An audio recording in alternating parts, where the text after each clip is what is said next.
Hi, Everybody looks so happy tonight. I know. I know. This early voting doesn't it?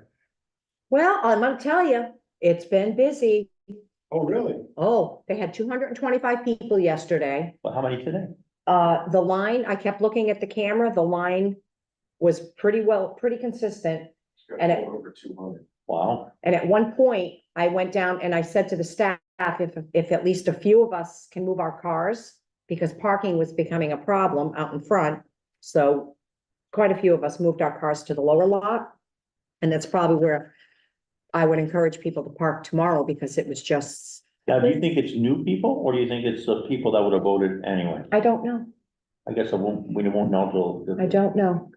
Do we have that many newly registered voters? Well, I don't know, but I mean, people, I guess not new people, people that normally wouldn't vote is, I guess what I'm trying to think. I think you can do same day registration still, right? Yeah, Oh, can you? I believe so, yeah. And now you can vote on Sunday. I'm gonna vote on Sunday just because they never vote on Sunday. before. Okay, just so you guys know, the camera is on and working. Oh, Jesus, Sorry, didn't mean to distract you. no more bullshit. Oh, we got 3 minutes. Yeah, you got time. I just wanted just to know that the camera is on and working.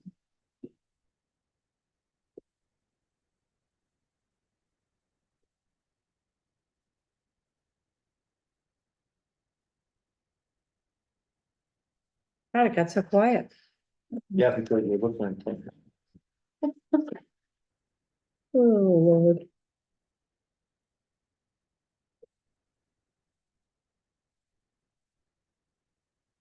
We had a raccoon hanging around the outside door yesterday at the town hall. Leftover. Well, get at that garbage can. Huh? I wanna get at that garbage can. Outside. I don't know. Here comes Miss Lori. I went in there. The queen. Town clerk and, Oh, hand in the schedule, and I could hardly get in before it. All the people are there, ready to vote. Yeah. How are you? Haven't seen you in a while. Good Lord. Good, how are you? Good. What you got? Those are Martin's lights, the leftover ones, I put them in my car. keep them for the, I'm ahead snow, keep them for the snowflake committee for you. I can't, because there's no plug. They were, oh, They were. oh, Todd, we were in a massive getting the hell out of. Yeah, they were part of that big thing. I couldn't believe how dark it was and how I couldn't see. Oh, I know. Holy moly. But there was a light. They had a tower light and Yeah, but it wasn't shining our way. Right. I don't think it was on. As soon as we shut that generator off, it was pitch It black. was done. It was done. So everything just went in. Everything went in the back of the pickup truck. Including all those people that were indulging and. Yeah, those guys, did I tell you the next story? Holy. I think my truck was on the corner, Rich, and, no, I really messed up, but, the next morning, I'm thinking, there must have been 40 nip bottles, all different stuff in the back of my pickup, people as they're walking by. Holy crap. They, well, we've got a couple of people living down there, so. Would be. Right.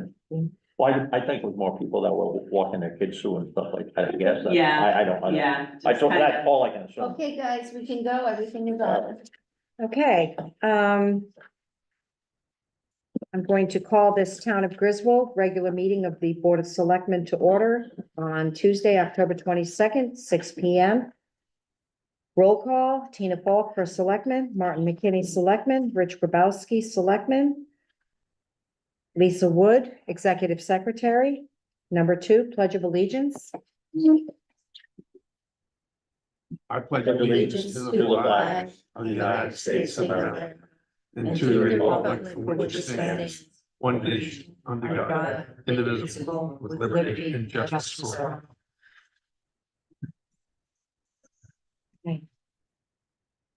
Okay, moving on to item number 3, approval of minutes. We have September 23rd, special meeting minutes, September 24th, regular meeting minutes, September 25th, special meeting minutes, September 26th, special meeting minutes, October 9th, special meeting minutes, October 10th, special meeting minutes, and October 15th, special meeting minutes. I make a motion that we approve September 23, 2004 special meetings through October 15th, 2024 special meeting minutes.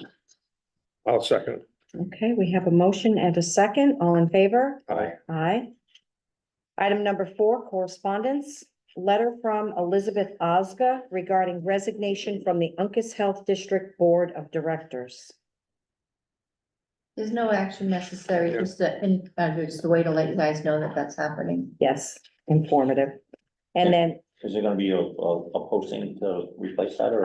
or- they did come in and talk with me and we're talking, they're interested in having me serve on their board. So we're still in the discussion part of that. 4B, letter from Michael Lalima regarding resignation from the Griswold Water Pollution Control Authority. I talked about, I must accept this regretfully resignation of Mike Lehman. Okay, we have a motion to regretfully accept this resignation from Mike Lalima. Do we have a second? Second. All in favor? Aye. Aye. Probably should have done that, the Oscars too. No, you really don't need to take any. Oh, we don't need to do that, okay, Okay, No on either of them, all right. all right. that's fine. It's nice to say. Just note it for the record, yes. 5, old business, discussion and possible action on securing possible media platform. As everybody knows, well, Lisa, myself and Eric, that was a gentleman, I did email him back numerous times. I am pursuing somebody else, we'll have to have that meeting again. I don't know why people aren't getting back to us. Okay, I'll make a motion. We table item 5A. My second motion. okay, we have a motion and a second to table item 5A. All in favor? Aye. Aye. 5B, discussion and possible action on status of Main Street decorative lighting. I got pricing, from Frank at Prime Electric. I set it up a couple of different ways. I think there's one or two for the public if they want to see them. My concern was he did give us initial pricing, but then I put an extra light fixture in there because you have to buy 4 at a time.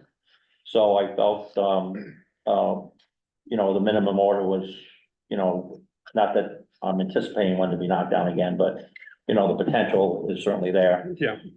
And so I gave it a quote, and I guess at this point, we're pursuing some funding for it. So, Okay.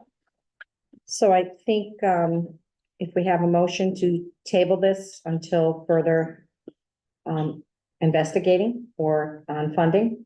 I Can take place? I think as far as the Board of Selectmen is concerned, we've given prices and it is what it is. The Okay, Board of Finance, or we can get some grants or apply for some grant, and I mean, Well, we're, my suggestion would be to forward this to the Board of Finance while we are looking for okay, possible Absolutely. other avenues of funding.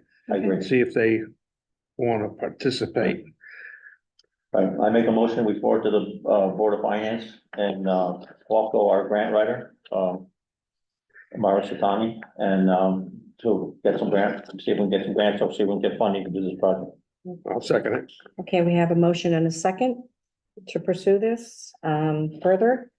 All in favor? Aye. Aye. Item 5C. Discussion and possible action on skate park located on Hill Street. Rich, you were on that visit. Lori Sorter was in on that visit. Todd Babbitt, Public Works, I was there. And we met with the Youth Services Director. And there's discussion about removing the skate park located on Hill Street. Todd, do you want to talk a little more about that?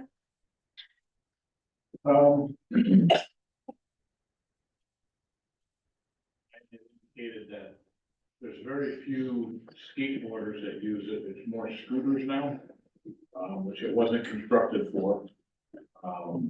And some bicycles. So I think his comment was that I think the concern is legal liability. It was constructed for skateboards, not for scooters, so some of those things that you go over, I don't know if the clearance is the same, things like that, if the liability. And just the, I guess, disrespectfulness of the facility. We're constantly going down there to pick up glass and garbage. And I think he just feels that, you know, the proper use isn't happening anymore. Well, I was on the original committee to, when they put that in, so my concern is, I really don't mind upgrading, or taking apart some of these playgrounds and stuff like that, but I think we gotta look at alternatives to replace some of this stuff.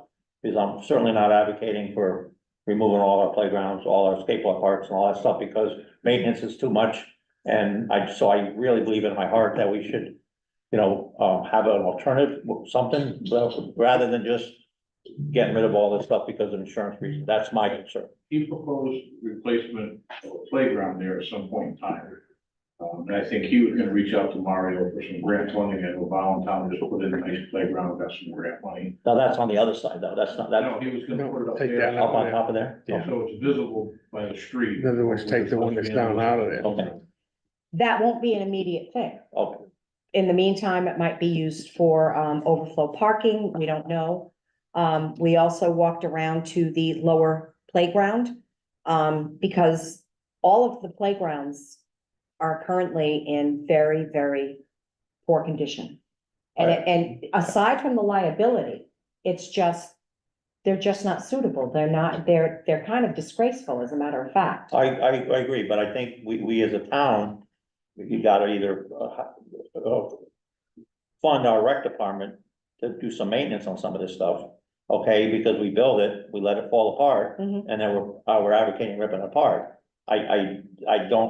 In theory, I agree what you're saying in principle, Mhm. but I think the problem is bigger than that. I think we have to have some type of maintenance, we have to have some fence repairs, we have to have some, and it's not all thrown at public works, you know, I mean, we have to have some responsibility, like other towns do with parks and rec commissions, I agree. and take some responsibility for some of their actually fields, and we have to fund. So that's just my thought. I think both Glasgow and Playground by the Little League, you know, they're 20, 25 years old. They've seen their time, Yeah, I agree. you know, it's time to replace it, not put a lot of money into repair. I think Laura, we did that for years, the one at the Little League field. We did. The other thing is that what we don't have is a park and recs maintenance I agree. department, Yeah, I you agree. know, there's, No, That's there's probably lawn the- mowing that could, you Yeah. know, it could dovetail into some of the cemetery stuff. I know everything's put on Public Works and they're running very thin, and I think back to coming into the future, I think one of the considerations is some maintenance on some of our facilities for kids. I just worried about taking everything out Yeah. and not replacing them. No, we don't want to take it out, and we don't want to just not do anything about replacing it, but I think well, somehow it needs to be upgraded, so the conversation is going to go on. No, I totally agree. But the skate park is going to be removed. All right, that we know, and I think that's going to be done over the winter. Laura, you're in agreement with that? I actually reached out to, our resident trooper I just did it today because I read the agenda and saw it was on the agenda. He did not respond to me as far as feedback on activity. Yeah. But, you know, in prior months, they've had difficulty there. Mhm. You know, they've had more activity there than, And it's not the kind of activity that, no, there was drug activity there. Yeah. And, so But I think there's drug activity everywhere. I think so too. It's just It's yeah, congregational area that. okay, so no action, that was just discussion on 5C. Okay, discussion 5D, discussion and possible action on concerns regarding rental properties, and I will speak to this. We're seeing a pretty hefty uptick in out-of-town property owners with the rentals they've purchased, and I think a lot of it started during COVID. And we've got some out-of-town property owners, landlords, who are scooping up considerable amounts of property, rental properties, in the borough, not just in the borough, but also throughout the town. And it's becoming problematic because they're they're not, first of all, they're raising rents, okay? I'm gonna read a couple of things to you that, these are the things that I've been dealing with over the past week. They're raising rents in an unreasonable fashion. They are not maintaining. The properties I've had to have, the fire marshal has gone in, Tom Holloway has gone in, he's starting to do inspections on these rentals. And he has page after page after page after page of code violations. Many of them have had to call Uncas Health. They express their complaints and their concerns to the landlords, the property owners, who want to do nothing about it. And health department is going in for mold concerns, no heat, a variety of issues. In one particular apartment unit, and these are multifamily, they had no working smoke detectors. So we've got the fire marshal on that, and it's just over and over and over again. So I just want to, this is just an example of what, I had a senior call me. This was someplace on Mathewson Street. And she's got a light socket above the kitchen sink. She's been begging to have, it's blowing circuits all over the place. It's sparking. She can't use her kitchen appliances, and the landlord, who does not live in town, just doesn't want to do anything about it. But this one is in the borough, and I won't say the name or anything or the address. And this family has lived there since October of 2021. We've put several maintenance requests in, trying to get the dangerous things in our apartment fixed, such as sinking and rotting floors, water leaking from the walls and the windows. Mold on our front threshold is rotting out, causing our front door not to seal properly. They've called the health inspectors, the fire marshal. They had the fire marshal go in, and that's where some of this reporting is coming in. All of a sudden, she is now being evicted. And he clearly states that he served them because they have put these complaints and requests in. They have 4 children, 2 disabled children and 2 foster children. We're always current on our rent and always pay within our time limit. We do not cause problems other than the maintenance requests. And I've contacted every person I can think of to help in this situation. So where am I going with this? I spoke with the building official today, Carl Brown, and he said that, and I'm in total agreement with this, there has to be some policy or procedure in place where an apartment, before it can be rented out, has to go through a certain inspection, and particularly for things that are not up to code. And he suggests that we appoint a committee, and we're kind of thinking of public health and safety, not to go in and do inspections. But I think what this committee needs to do, and Carl would like this committee to do, is contact surrounding towns, Norwich, New London, Montville, who have quote unquote housing codes or procedures. What do they do to ensure that these types of things do not happen and continue to happen? Because I can tell you that this one particular property owner, he scooped up quite a bit of property in Griswold and Jewett City. He's gone as far north, I believe, as Putnam. He's well known down in Norwich, and he's going all the way down to New London. And these types of landlords are really they're going to destroy our town and the image. This senior who called me on Mathewson Street, in 1 year, her rent went up 4 times. They increased the rent 4 times. Now, I know that there's new legislation out, which I'm going to check on, but I don't think it's effective right now. So. It must be month to month versus lease. She doesn't have a lease.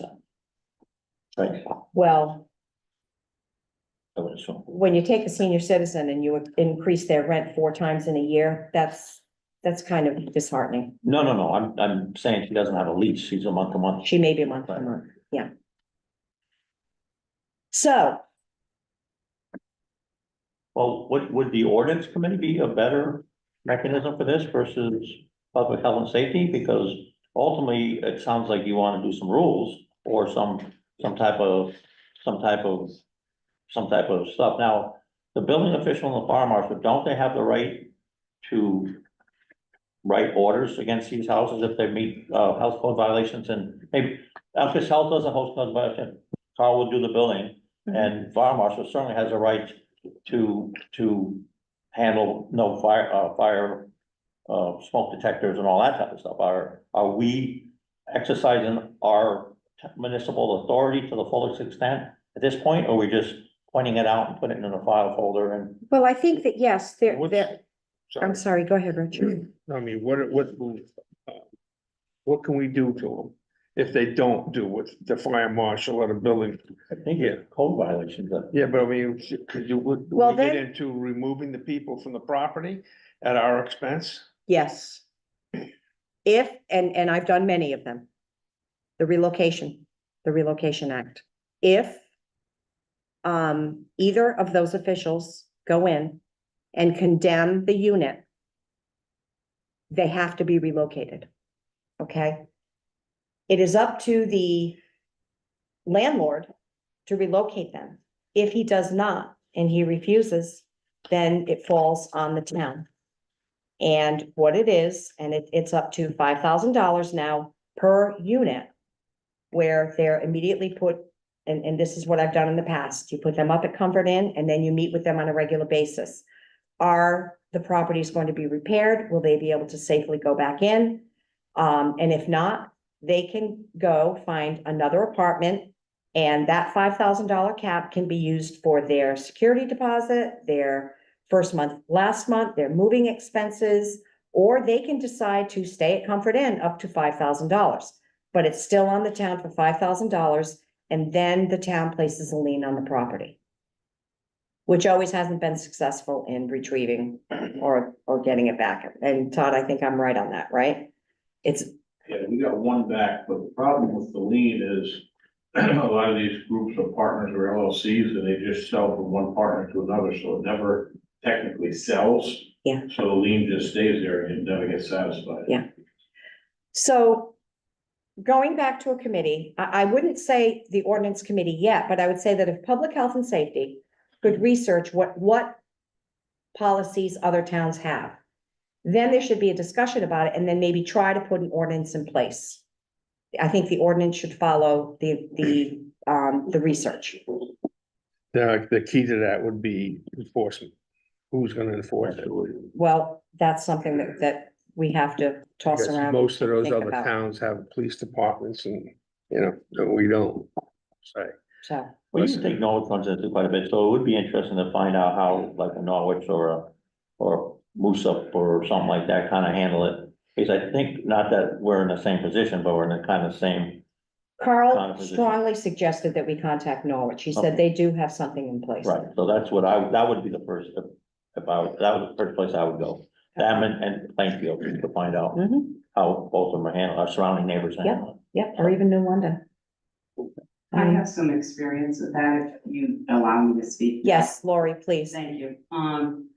A few years back, the borough considered a housing ordinance. Yeah. And we mimicked the town of New London's. And in discussion, we had a lot of pushback from landlords that are, good landlords that keep their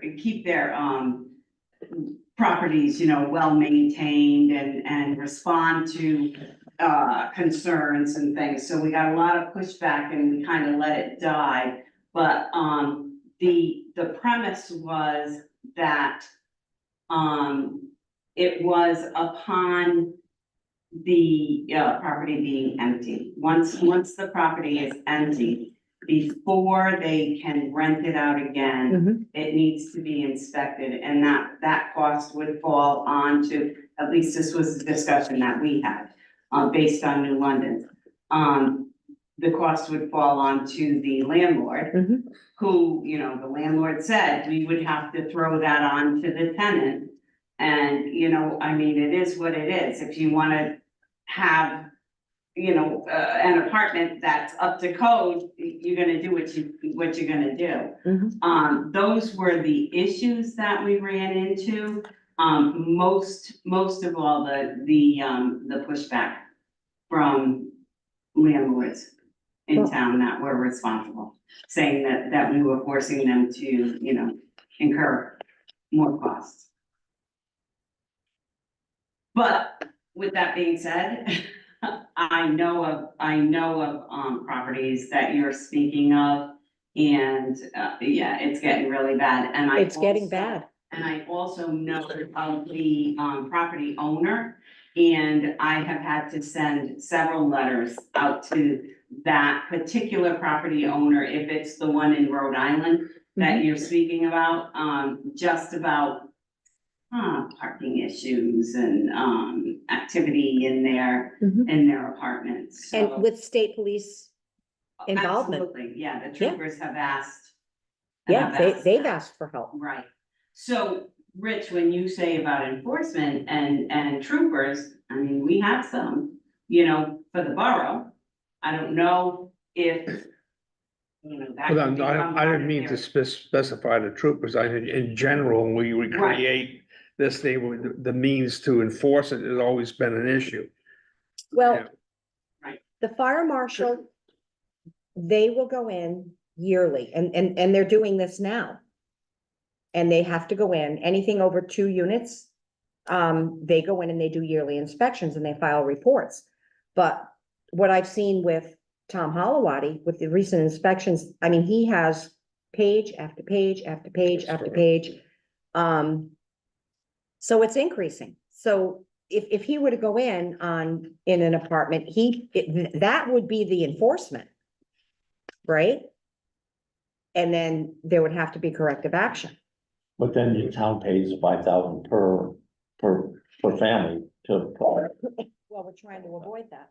well, that's why we're not enforcing, that's the issue. And if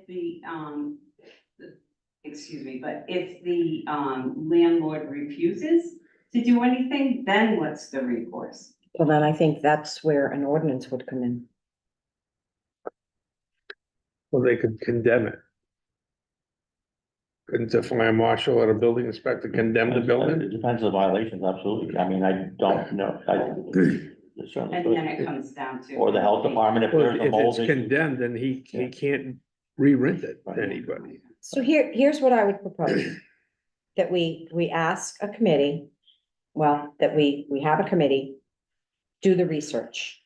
Once we have the research on what the other towns have in place, then I think that we need to have all parties together to talk about, this is what this town is doing, this town is, and then have a conversation.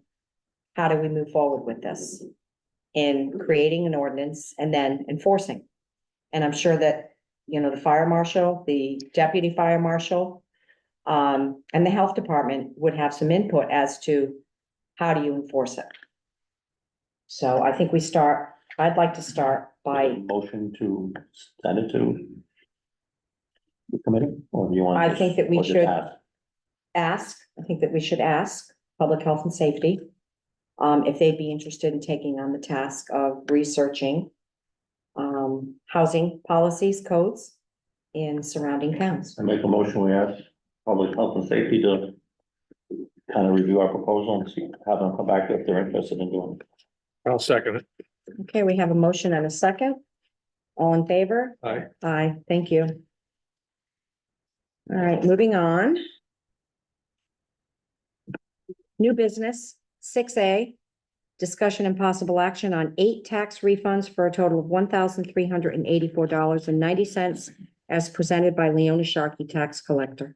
I'll make a motion that we approve the 8 tax refunds totaling $1,384.90 as presented by our tax collector. I second that motion. We have a motion and a second. All in favor? Aye. Aye. 6B, discussion and possible action on social media issues. I have nothing. I have nothing. Rich? No, Okay. 6C, discussion and possible action on appointment of Darrell Nadeau as an alternate member of the ordinance committee for a term of 10/23/2024 through 10/22/2025. Is there a vacancy or something? Did someone leave or We've had a if we vacancy. had a vacancy? Okay.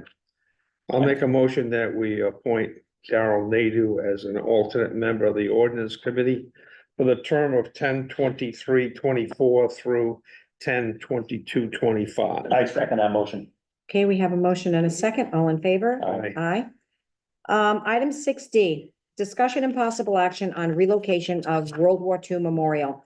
There is a World War II memorial up at the Glasgow Church that has been there in Glasgow for many, many years, and I'm gonna let Todd speak to the history of it, but it was brought to our attention and a request by multiple people, some people from the Veterans Coffee House, that it was up at the church, it's overgrown, you can't see it, it really was in a location and just nobody was keeping it up, and it was pretty disrespectful.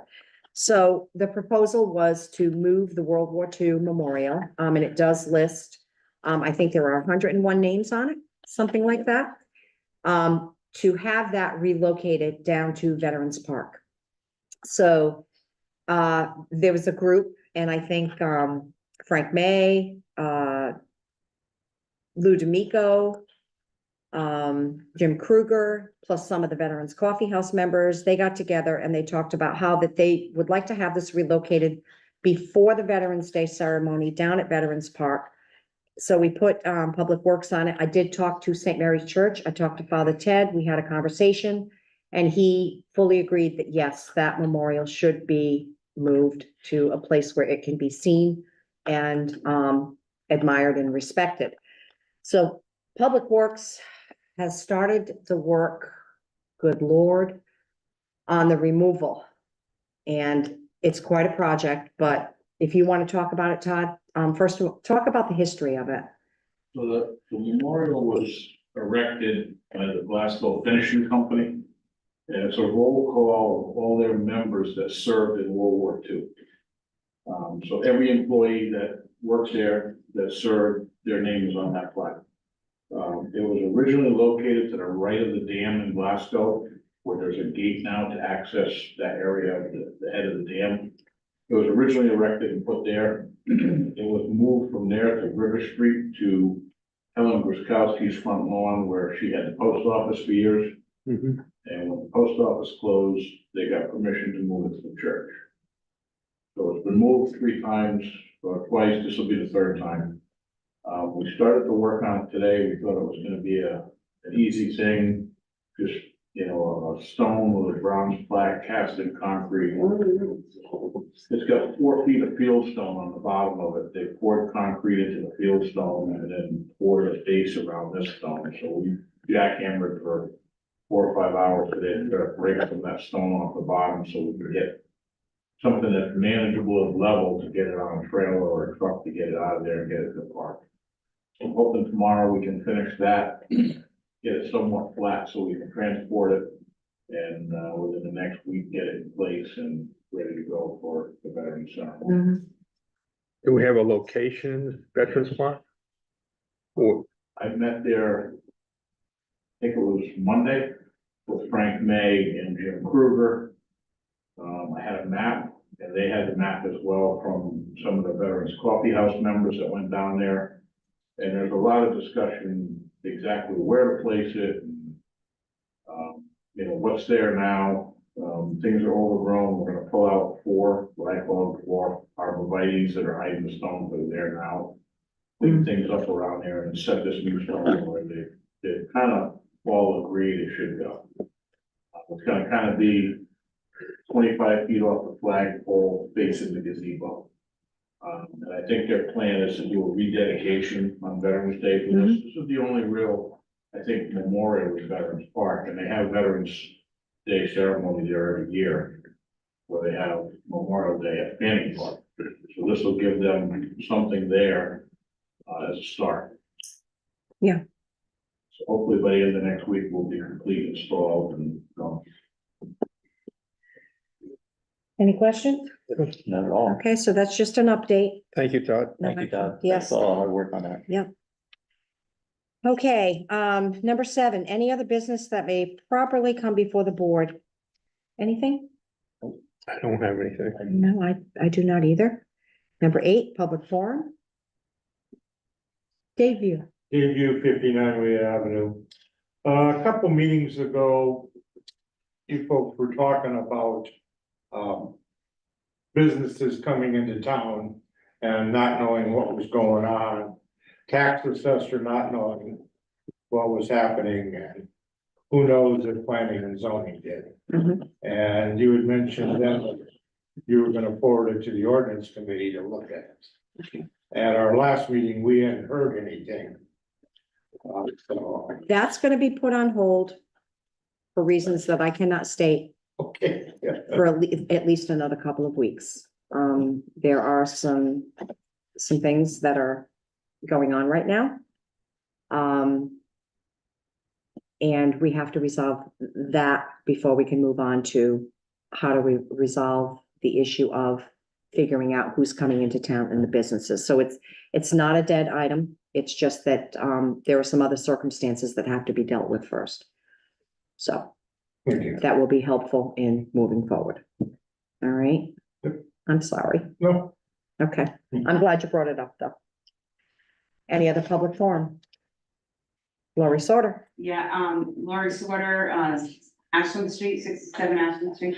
I just have a question about the resignation of Michael Lima as the GWPCA member. He, from what I understand, he was the chairman of that committee. I'm still, you know, kind of embarrassingly saying that I really don't know the roles, you know, and the lineage between the two roles of the. How the two integrate? Right, and so, and so my concern is, how do we move forward from here, because we do have a project going on, that's a joint project, so. I don't even know how much input the Griswold Water Pollution Control Authority has had in this project. None. So, well, I think the last time we went to Grizzle, I mean, the Grizzle Water Authority was there when we went to them. Yeah. I don't, one of you, Yeah, I was there, Yeah. I was at that they, meeting, they were there, but to the Jewett City one. correct. So, and I don't know what they do. I think that's the first I thing think we should that- probably figure out. Todd can elaborate better than I, but it was my understanding that when this plant was rebuilt, or it had to be done on a tri-town effort to get the grant money and loans from the state. So Griswold, Jewett City and Lisbon were the 3 entities. And that then Griswold needed to have an authority, even though they don't have Right, any real function that I'm aware of, and Todd can elaborate maybe better than I. So some of the sewer does go outside of the borough boundaries, and the Griswold Water Pollution Control Authority would have oversight over that. So I remember going to one meeting and they were talking about water infiltration on Pleasant View, which is actually a town line that goes through the woods. Now yes, this 164 project, so when people were gonna be tying in, or their septic failed, it's up to them to make sure that they do tie in, because I believe state statute says if it runs in front of your home, your septic fails, you have to hook up. So I think that's kind of their role. Mike was offering some advice to the engineers when they had some specific questions about precast concrete and things that, what they would like to see, so I think they're reaching out to Mike for that. yeah, I know he had a lot of expertise, you know, so, it's a shame that he'll be leaving, I don't even know who the other members of the committee are. Bill And, Lyle and, Like Rebella, yeah, and, yeah, I don't know. Mario's a member.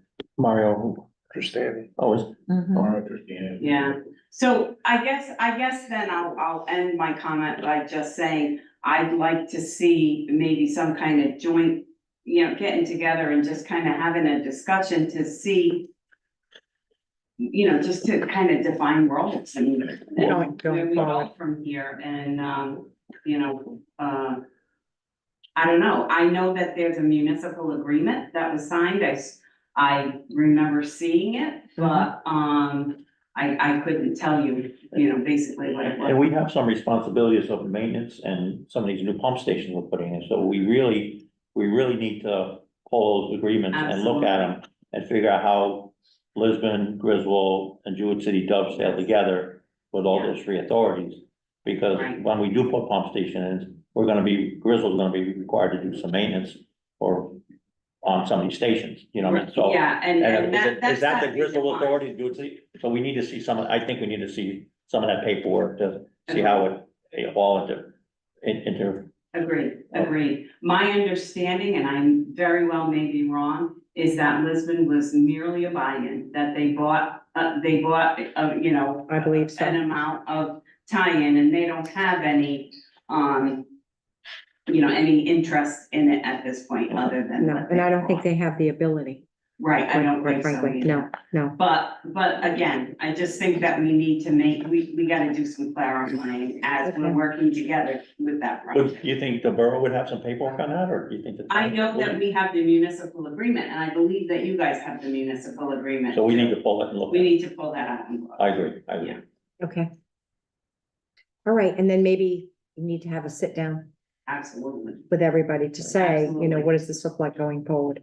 I will say that the borough and the Board of Commissioners of the, DPU are meeting on October 30th.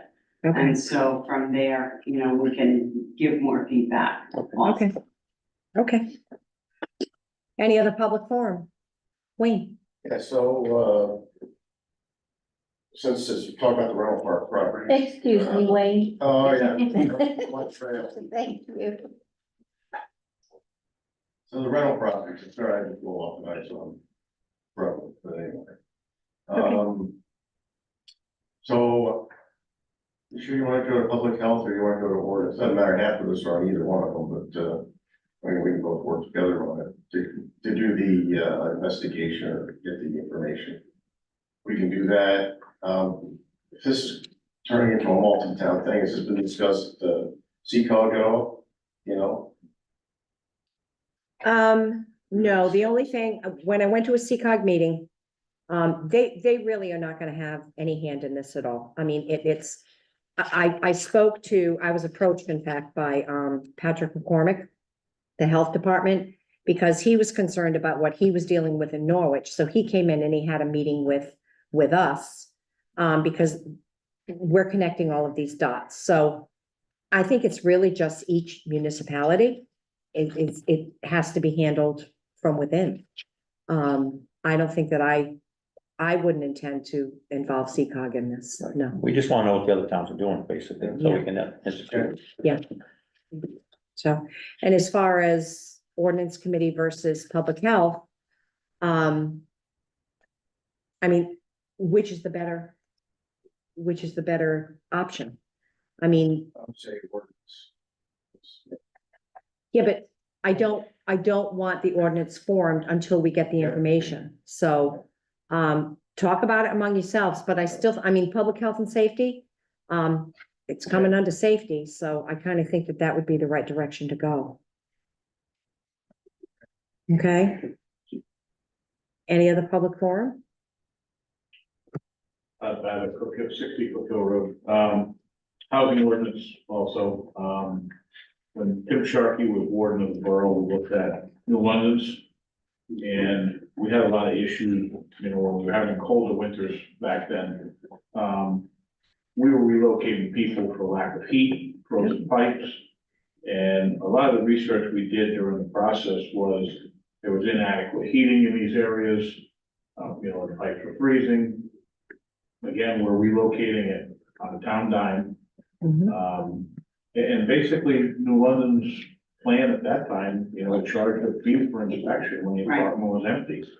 And that fee was for somebody to go in there to protect the town's interest, so we're not paying any relocation fees time and time again. And like Lori said, you have good landlords, owner occupied apartments or dwellings that keep them in pristine condition, and yeah, they're not happy because now they gotta pay a fee and they don't have the issue, but unfortunately, the scale tipped, I think, and we're more on the negative side of the landlords than we are the positive right now. How do we figure out when one tenant leaves and another one comes in though? That's the first, That's the problem. that's the first question You have I'm to get the word out thinking, to be honest with you. Tenants that are renting, and there would have to be some kind of paperwork. That Right, would ask the landlord that's my- to But say, see, has this been inspected before you're renting? that would have to be part of the ordinance, and then there would have to be notification. I mean, there must be a way for the town to find out where the rental properties are, because I used to be able to call up and say, okay, I would spout an address out to the assessor and say, okay, who is the property owner? And then I would contact that property owner. So there is a way to do that.